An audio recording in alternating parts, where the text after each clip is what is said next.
మనం చేయని అప్పును మనం చేసినట్టుగా, తాను చేయని అభివృద్ధిని తానే చేసినట్టుగా మాట్లాడడం నిజంగా ఎంత మటుకు ధర్మం అని చెప్పి కూడా ఈ సందర్భంగా ఈ సభ ద్వారా నేను అడుగుతాను అధ్యక్ష.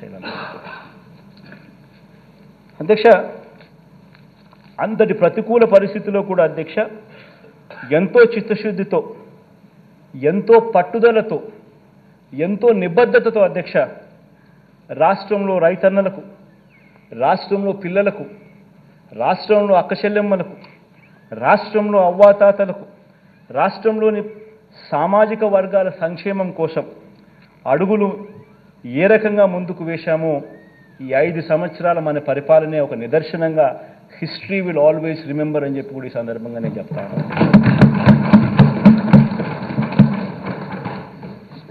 అధ్యక్ష, ఇవన్నీ నిజాలే అయిన అధ్యక్ష, ఇవన్నీ కూడా నిజాలే అయిన అధ్యక్ష,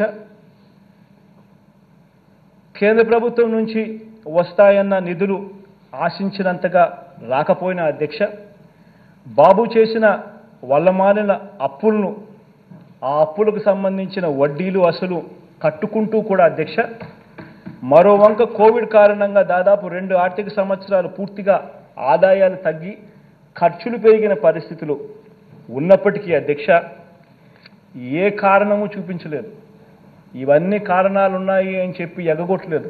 ఎగరగొట్టడానికి అన్ని కారణాలు చూపించి ఏది కూడా ఎవరికి కూడా మంచి చేసే విషయంలో ఎక్కడా కూడా ఎగరగొట్టలేదు అధ్యక్ష.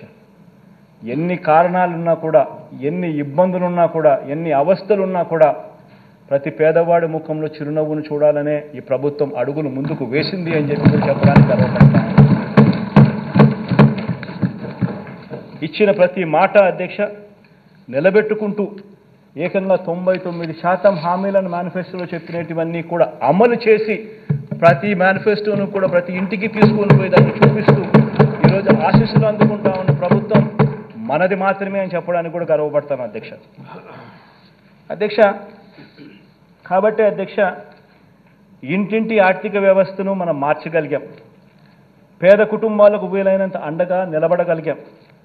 పేదలకు అందించే ప్రతి రూపాయిని కూడా అధ్యక్ష వారి తలరాతను మార్చే విధంగా, వారి భవిష్యత్తును మార్చే విధంగా, వారి పిల్లలు పేదరికం నుంచి బయటకు వచ్చే విధంగా ప్రతి రూపాయిని కూడా అధ్యక్ష బాధ్యతతో ఖర్చు పెడుతూ, బాధ్యతతో వాళ్ళకి ఇస్తూ హ్యూమన్ క్యాపిటల్ను మీద పెట్టుబడిగా పెడతా వచ్చినాం అధ్యక్ష.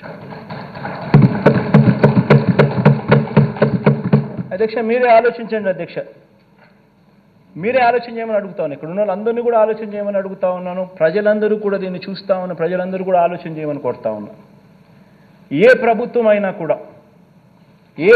అయినా కూడా 5 సంవత్సరాలలో, 5 సంవత్సరాల పాలన చేసి 5 సంవత్సరాలలో ప్రజలకు చెడు చేసిందని కానీ,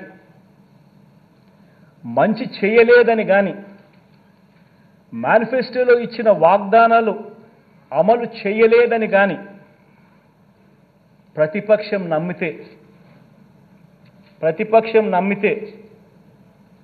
నిజంగా నమ్మితే అలాంటి పరిస్థితుల్లో అధికార పార్టీని ఎదుర్కోవడానికి ప్రతిపక్షాలన్నీ ఏకం కావాల్సిన అవసరం ఏముంది అధ్యక్ష?